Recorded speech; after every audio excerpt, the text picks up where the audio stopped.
Castles were never just walls. They were challenges, built to make every attacker fail.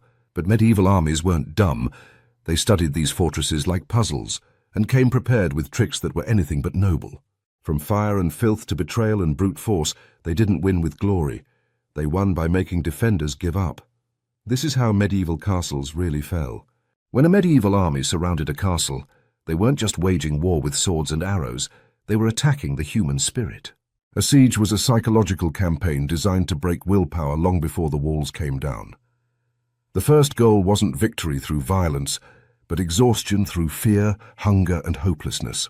Inside the castle, every day became a gamble with survival. Food stocks dwindled quickly, and water sources could be poisoned or cut off entirely. Rats turned from pests into protein, and every stale crust of bread became a sacred resource. Starvation wasn't the only enemy. Siege armies often used corpses as weapons, launching rotting bodies over walls to spread disease and panic. These weren't random acts of cruelty. They were calculated psychological attacks meant to make every breath inside feel like a countdown to death. The stress inside the walls became unbearable. Mothers watched their children wither from hunger. Guards stood on the ramparts knowing relief would never come. And all the while, the enemy remained just out of reach, silent, patient, and waiting. At night, the fear only grew. Some armies beat drums or blew horns through the dark to rob the defenders of sleep.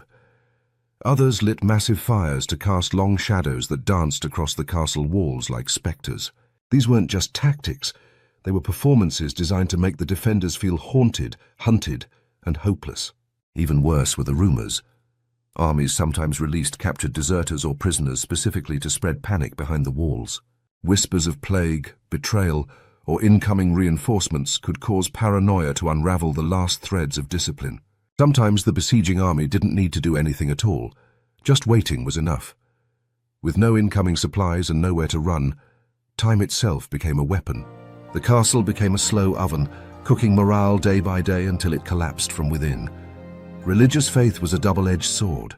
Some believed God would deliver them, but others feared the siege was divine punishment. Prayers echoed in cold halls while priests performed desperate rituals, hoping for a miracle that never came. The siege changed people. Civilians who once trusted their leaders began to turn against them. Accusations of hoarding food or collaborating with the enemy created cracks in the social order. Internal conflict often did more damage than the enemy's siege engines. Siege warfare also had a rhythm. First denial, then endurance, then despair. Every soldier knew the signs. When jokes stopped, when bread crusts became fights, and when silence fell at mealtime, it meant the end was near. Commanders sometimes tried to negotiate or bluff their way out. They'd stage fake feasts or play war drums to suggest strength, even while chewing boiled leather in secret. But seasoned attackers saw through the ruse. They could read the pace of a dying garrison the way a hunter reads tracks in the snow.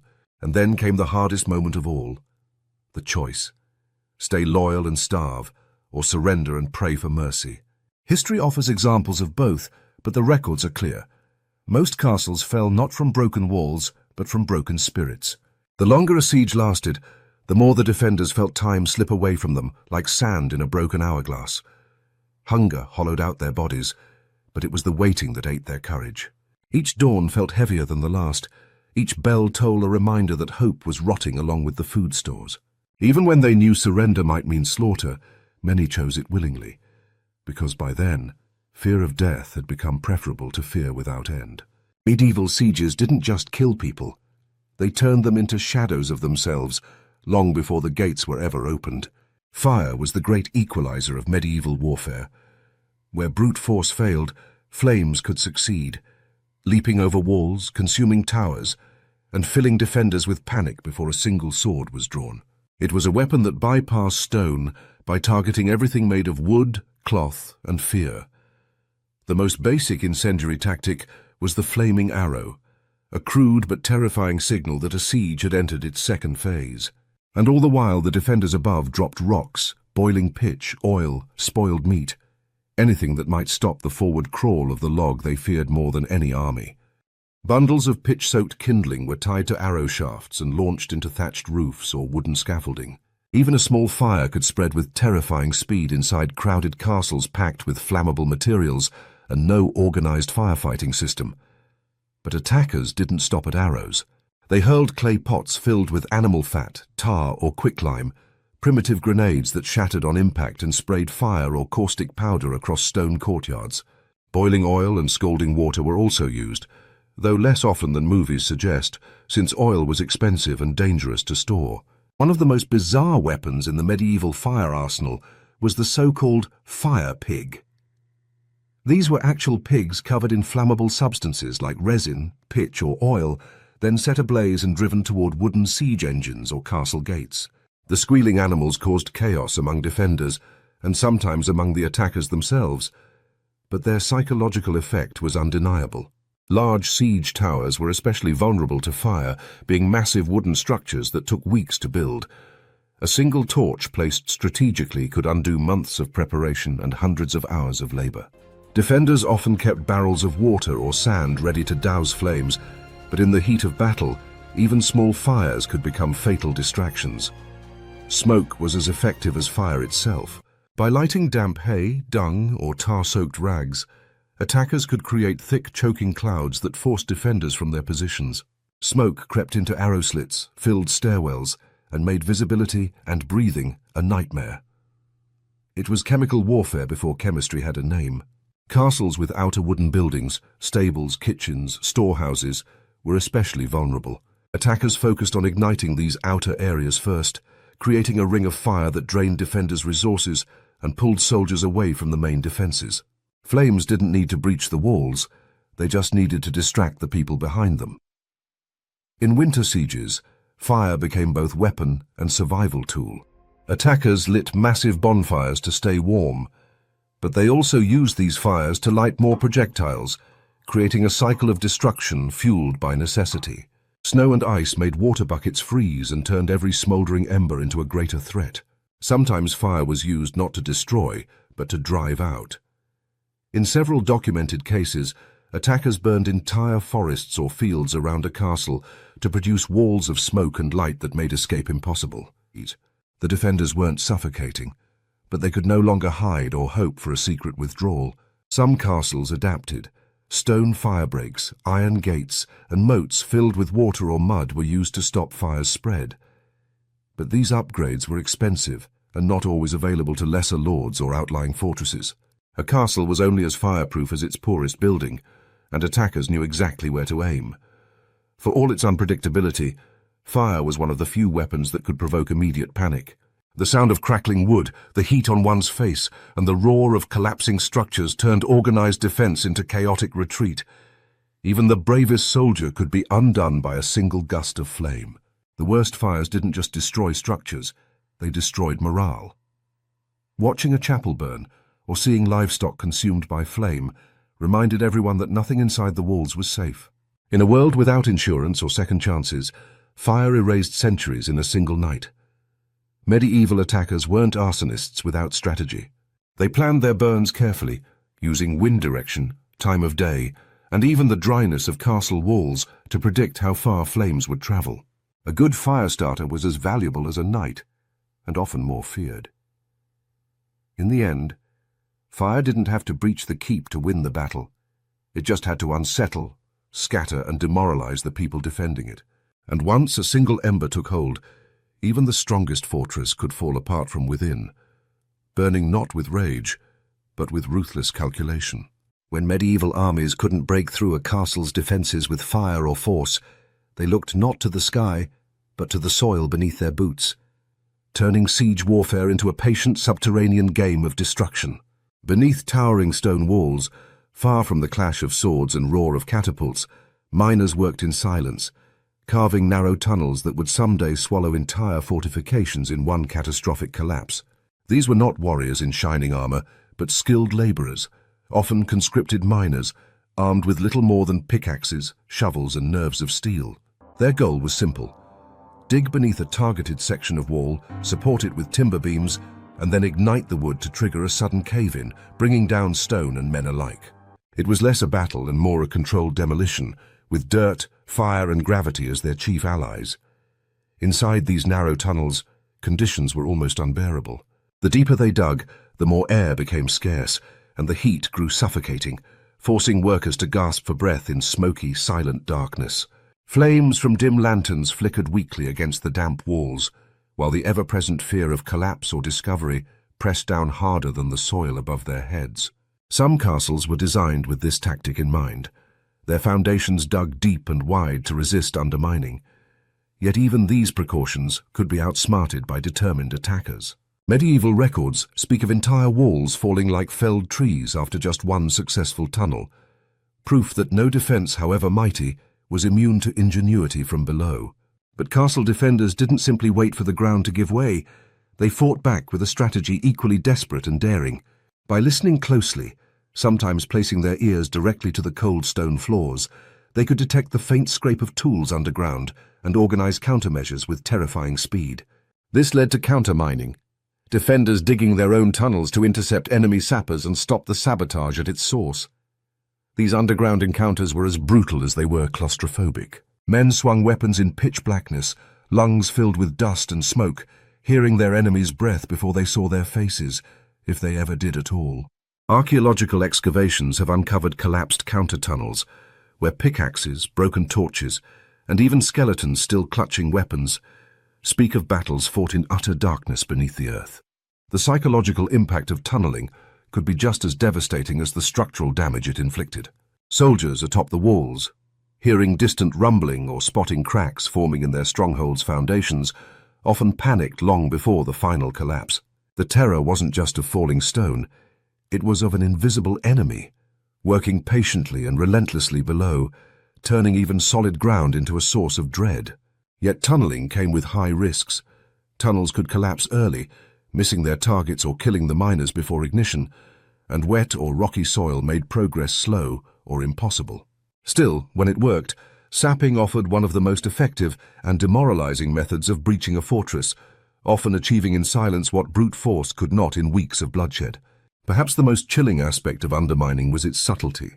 Unlike siege towers or firestorms, it left little trace on the battlefield. No smoking gates, no shattered ladders, just a section of wall lying ruined, and an enemy pouring through a breach no one saw coming. The battle was already lost by the time it began. In the end, castles didn't just fall to swords and catapults. They fell to shadows, sweat and soil. And while defenders watched the skies for arrows and fire, the real danger crept up from below, silent, unseen, and devastatingly effective. When subtlety failed and stealth proved too slow, medieval armies resorted to the oldest tactic in the siege playbook, going over the wall. It was bold, it was brutal, and more often than not, it was a disaster. But with enough men, enough chaos, and a bit of luck, it could turn a hopeless siege into a stunning breakthrough. Scaling the walls meant attacking a castle's most visible and well-defended point, its vertical stone skin, using siege ladders, towers, battering rams, and large wooden mantlets as mobile shields. These weren't random attacks fueled by desperation. They were meticulously planned operations that relied on timing, terrain, and sheer human endurance. Soldiers would carry massive ladders to the base of the walls under a storm of arrows, boiling oil, and stones, hoping to climb up before being skewered, set ablaze, or knocked back down. Siege towers, in theory, gave attackers a chance to meet defenders at eye level, bypassing the need to scale vertical stone with bare hands. These massive wooden structures were rolled on wheels, often covered in wet animal hides, to prevent them from catching fire, and bristling with crossbowmen, spearmen, and shield-bearers. The goal was to create a mobile wall that protected soldiers until the moment the bridge dropped, allowing them to charge onto the battlements.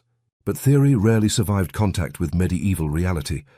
Building siege towers took time, trees, and tremendous manpower, resources not every army had in abundance.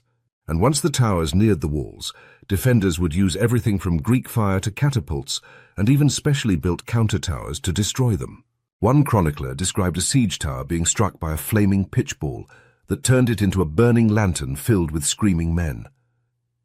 Climbing meant not just facing enemy weapons, but also the terrifying knowledge that your escape route was behind you, and on fire. Then there were the mantlets, large wheeled shields that protected small groups of men as they advanced toward the walls. These devices helped cover engineers and ram crews, but they were often awkward, heavy, and vulnerable to attacks from above. A single dropped rock or boiling cauldron could render them useless in seconds. Even when ladders made contact and men began climbing, they had to fight their way up against gravity, fatigue, and a rainstorm of enemy projectiles, all while their comrades fell beside them. Historical accounts are filled with tales of failed scaling attempts, where entire units were wiped out before the first man even touched the battlements. Defenders would wait until enough climbers were halfway up and then push the ladders backward, sending armored men crashing down in lethal heaps. It was not a clean or noble way to die. Many attackers were impaled on their own weapons, crushed by falling comrades, or finished off by defenders leaning over the parapets with spears and axes. And yet, despite the odds, wall assaults sometimes worked. Occasionally all it took was one lucky break, one overlooked ladder, one breached gate, or one particularly brave soldier who managed to gain a foothold and hold it just long enough for reinforcements to follow. In the siege of Jerusalem in 1099, Crusaders managed to breach the city walls by swarming a narrow stretch, using ladders and brute determination, overwhelming defenders before they could mount an effective response. Modern reconstructions and experimental archaeology have shown just how difficult these assaults really were. Reenactments of scaling castle walls using replica gear often end in exhausted volunteers, slipping, falling, or giving up halfway.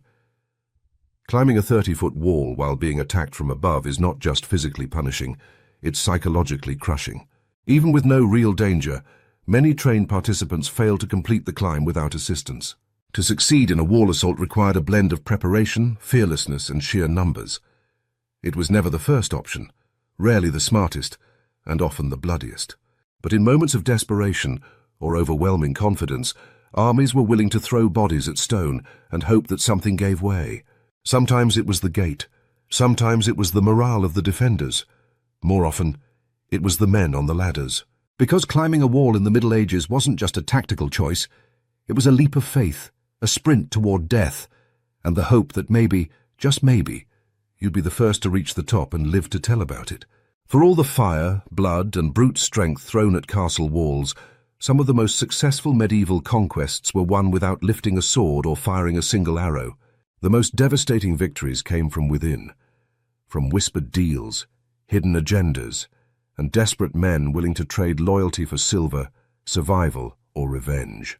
In the grand theatre of siege warfare, treachery wasn't just a side note, it was a primary tactic, often more reliable than any catapult or battering ram. The longer a siege dragged on, the more brittle the defenders became, not just physically, but morally. Hunger gnawed at their discipline, fear undermined their resolve, and whispers of escape or reward began to carry weight in the minds of starving guards. Enemy commanders knew this and capitalized on it, sending envoys to castle walls under white flags, not to negotiate peace, but to offer bribes to key individuals inside.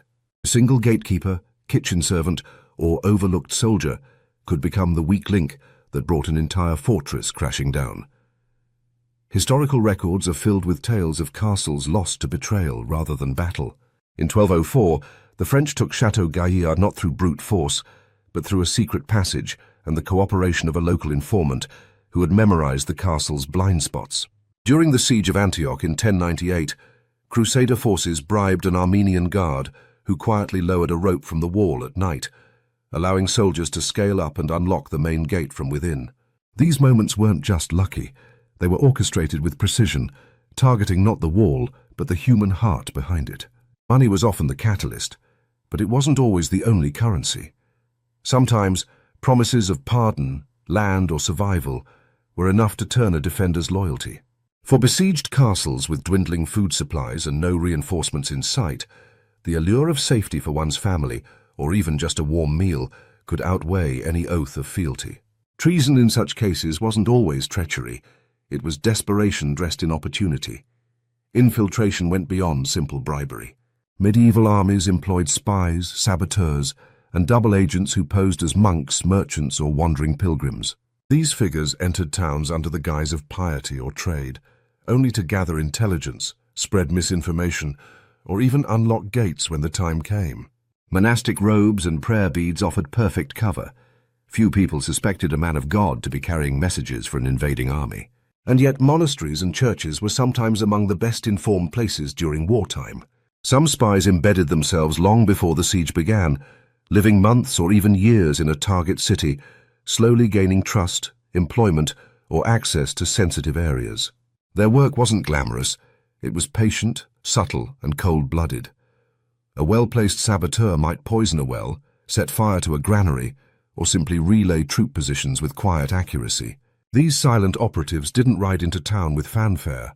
They left behind confusion, collapse, and the crumbling of what defenders believed to be unbreakable from within. And betrayal didn't always come from the bottom ranks. Lords betrayed lords, cousins betrayed cousins, and in some cases, entire garrisons changed sides mid-conflict. Political marriages, shifting alliances, or personal grudges could turn supposed allies into enemies overnight. One of the most notorious betrayals in English history occurred during the Wars of the Roses, when key nobles defected in the middle of battle, tipping the scale not through strategy but through sudden absence.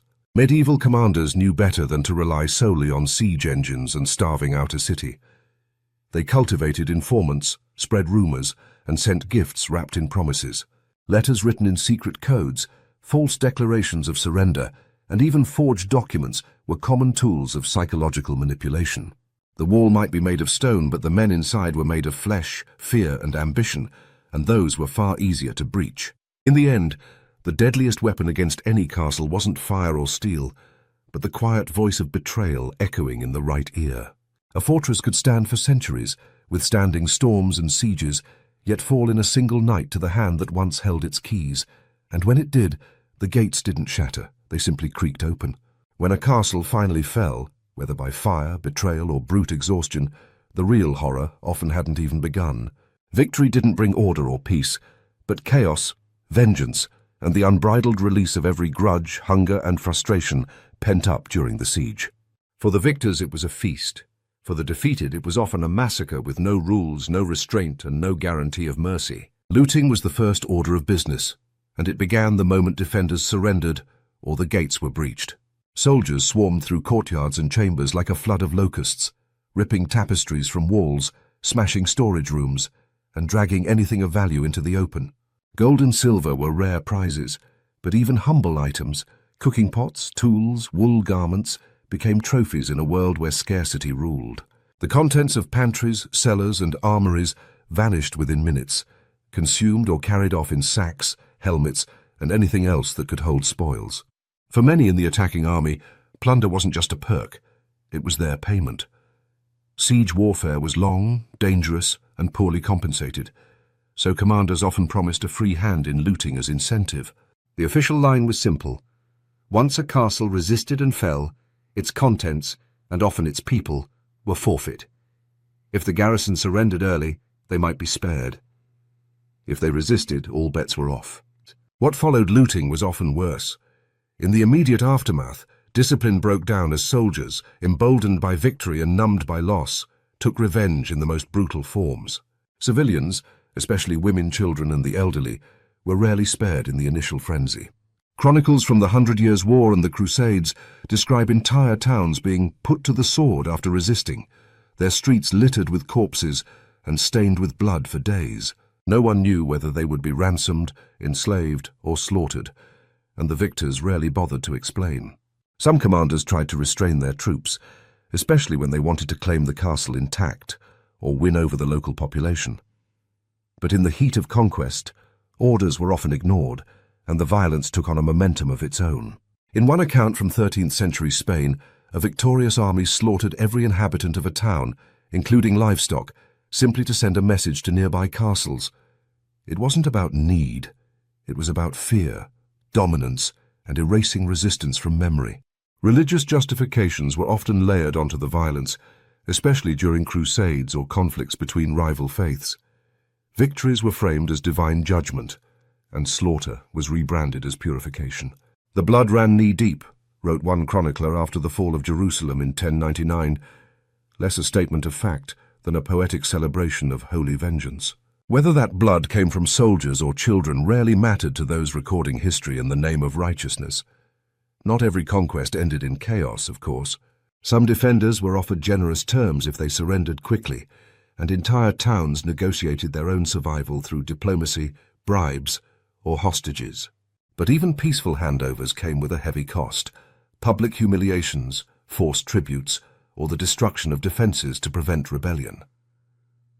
A conquered castle might be left standing, but it rarely stood proud. For the victors, the spoils of war extended beyond physical goods. Holding a captured castle meant controlling trade routes, tax revenues, and regional influence. It was both a symbolic and strategic win, one that had to be secured quickly before rival armies arrived or the local population revolted. That often meant replacing the entire leadership structure overnight. New lords, new taxes, new laws. The castle's stones remained, but everything else, the language, the customs, the loyalty, was reset at sword point. And then came the rebuilding. For the survivors, picking up the pieces was a slow, agonizing process. Homes were rebuilt with charred beams, walls patched with scavenged stone, and families reassembled from whoever returned from hiding. Graves were dug shallow and fast. The echoes of screams faded, but the silence afterward was its own kind of terror. What medieval armies left behind wasn't just physical ruin, it was psychological collapse. Castles were symbols of power and safety, but once breached, they became reminders of how fragile protection truly was, and every new stone laid in rebuilding bore the memory of fire, blood, and betrayal baked into its mortar. Because when a castle fell in the Middle Ages, it didn't simply lose a battle, it lost its soul. And for those who lived through it, survival was never triumph. It was simply the start of a different kind of war. Castles didn't fall because the enemy was stronger. They fell because someone was hungrier, angrier, or just more patient than the men behind the walls. They crumbled not from force, but from cracks. A loose stone, a hungry soldier, a whispered promise of gold in the dead of night. Behind every siege was a story not of conquest, but of erosion, of will, of loyalty, and sometimes of the ground itself. Because in the end, castles weren't just stone. They were systems held together by hope, fear, and the belief that they could not fall. But they did, over and over again. And when they fell, they didn't just mark the end of a battle, they marked the beginning of something far worse, reckoning. Still here? Then the shock didn't send you running. So tell me, if you were trapped behind those walls, starving, sleepless, listening for footsteps in the tunnel below, what would you do to survive?